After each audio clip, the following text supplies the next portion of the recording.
Preparing the Way. Consultation Report, November 2015. Introduction. I need to register immediately my thanks for the great interest shown by so many priests, religious and people in the whole process of this consultation. The breadth of comment and the reflection and wealth of experience are making the whole process of consultation something dynamic and creative. People of all different ages and experiences, from every corner of the diocese and drawn from many different cultures and traditions, have spoken of the priorities and the challenges that face us and of their experience of church and the celebration of faith in their lives, which will help us to indicate the way ahead. 2,443 individual and group replies were received online, and 1,150 individuals and groups submitted questionnaires by post. In addition to the completed questionnaires, over 100 emails were received and over 60 letters and documents of varying length. There have been many responses to the open invitation to comment on matters not specifically included in the questions of the consultation, and I am grateful for the ideas and observations that they have contained. As you are probably aware, when I was installed as Bishop of Salford last year, I asked everyone in the diocese to adopt a simple prayer: "Stay with us, Lord, on our journey." I am so pleased that I made that invitation, and that all the more delighted by the response of the people in schools and parishes, in homes and communities. The prayer is everywhere, and remains, I believe, of singular importance if we are to chart the way ahead. If the Lord stays with us, then we can be sure that we are going in the right direction and at the right speed.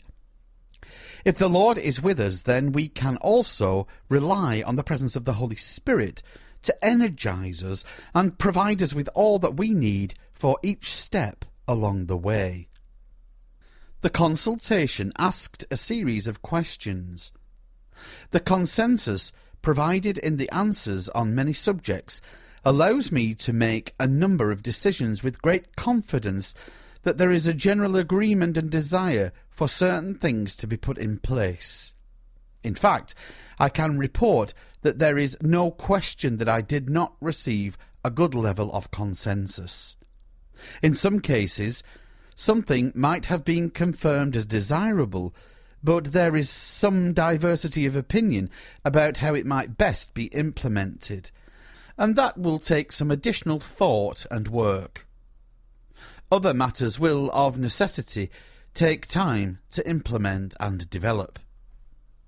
It is also true that, in just about every matter under consideration, there are some voices that are opposed to the majority. I do not intend to dismiss those voices and their opinions. It is important that we recognise that a consensus may give rise to a decision, but we must all do all we can to avoid people feeling alienated and angered by the decisions that are made. Indeed, opposing voices may well bring important wisdom for consideration and help to refine our thinking and to be more aware of the impact of what we are doing. As I begin this report, I want to assure you of my gratitude that you have responded so generously to in this process, accepting that it is the right moment for a review of the life of the Church in this diocese at a time when so much is changing around us in our increasingly cosmopolitan society, in an atmosphere of increasing secularisation and materialism. It is not a time, however, for despondency or gloom. The Church has always been challenged by the world in which it was planted by the Lord. Pope Francis shows us in his teaching and manner of life that challenge is good and full of hope, and that challenge is for all of us, every member of our Church. The recent synod on the family in Rome has also shown that there should be no fear of discussion as a means for discerning good pastoral practice as we draw on the wealth of experience and expertise. A changing church. I must step back for a moment from the questions of the consultation to speak about the context in which we now find ourselves as a church in the Diocese of Salford. Manifestly, we live in a changing world, and while remaining true to the doctrines of the Church, we must adapt and be a changing church.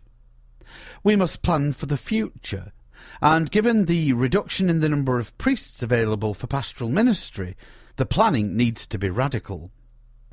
At the present time, there are 150 priests in active pastoral ministry, including 9 not in parish ministry and 11 outside of the diocese. 23 of them are past the normal age of retirement, which is 75, and there must be no question of preventing them from retiring when it is the right time for them to do so. By the year 2020, it is estimated that we shall have 108 priests under 75 years of age in pastoral ministry. We need to be careful to recognise that this is not an indication that the church is falling apart and declining. The church consists of the whole people of God. We benefited for over 50 years from a very large and generous influx of priests from Ireland. Those priests are now either approaching retirement or have already retired. They are not being replaced. We are returning to a situation that existed in an earlier period of the history of this diocese. We must rely on fewer priests and on sourcing future vocations at home. At present, we have just 8 men in formation for priesthood, with a significantly large group of enquirers. The greatly increased number of priests in the 1970s and 1980s brought a confidence that those numbers would be maintained and that it was reasonable at that time to create smaller parishes, subdividing larger ones and building new churches. In some urban areas of the diocese, churches were within walking distance of one another. These many churches were well populated when they were built, but the Catholic population has dispersed and declined, and it must be acknowledged that there are many Catholics who do not now attend Mass and other church services. As a consequence, we have many churches with small communities that have become unviable in terms of outreach and apostolate, and even in financial terms. In the mid-1930s, there were 149 parishes in the diocese. This number rose to 202 in 1970 and 207 in 1980. We cannot hope to sustain that number today. I appreciate that people grow fond of their local church, and indeed there are many Catholics attending the newer churches who were responsible for financing and building them. It will be very difficult, even emotionally demanding, to see some of these churches close. But some must close if we are to be serious in re-establishing ourselves as a missionary church with missionary parishes. We currently have 150 parishes. In order to realistically realign ourselves for the future, we must now look at reducing those 150 parishes to about 75 parishes.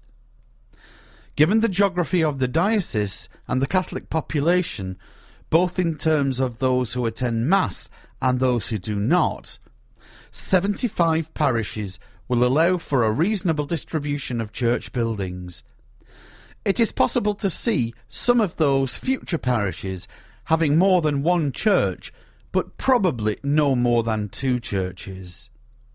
In rural areas, there may be reasons to cluster more than 2 churches within a parish. I have been the bishop of this diocese for nearly a year, and I have been making my best effort to learn about the diocese and to understand the history and the geography of parishes. I have not learned nearly enough to know how to redraw the diocese with just 75 parishes. I must rely on advice and the experience and knowledge of others. I would like to describe the process by which we may decide on our plan for the future. It is evident that the priests of the diocese have a wealth of knowledge about the parishes where they live out their ministry. Their wisdom and experience are essential as first steps in reorganising the parishes. To prepare them for that discussion, I am meeting with all the clergy of the diocese in early February 2016 to brief them on the importance of their task. They must suggest to me the best way in which we may provide priestly ministry in and through parish life. I will be asking them to bring the views and experience of their parishioners to these planning meetings. Then, deanery by deanery, I will ask for a proposed plan of action. The priests of each deanery must decide which parishes will be what may be called missionary parishes and will be the centres of our mission in the future.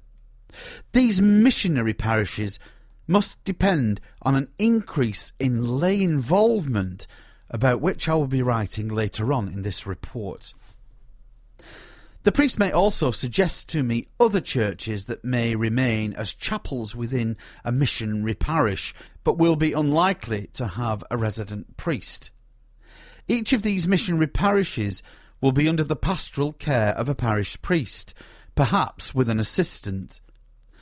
The parish community will need to organise itself, providing catechists, lay ministers and administrators who will help run the parish and look after the church or churches, as delegated by the parish priest who will provide for the sacramental needs of his parish. The priests of the deanery must also decide which of the present parish churches and other churches and chapels are not viable and which must in due course be closed. I accept immediately that this will be a matter of great sadness to many people who will be asked to transfer their spiritual homes to other churches. This will also be a difficult moment for some priests who will have to come to the conclusion in the deanery discussions that even their own parish must close, communities that they have served for many years. For those churches which will close, there will be further important decisions to be made. Are they to be sold or leased for community projects or for trade or entertainment purposes? Would it be more reasonable for them to be demolished and the land used for more pressing needs such as affordable housing? The deliberations will need to include a range of considerations. Some of those elements will necessarily include the size of the congregation, its geographical spread, the provision of transportation, and the proximity of parish schools.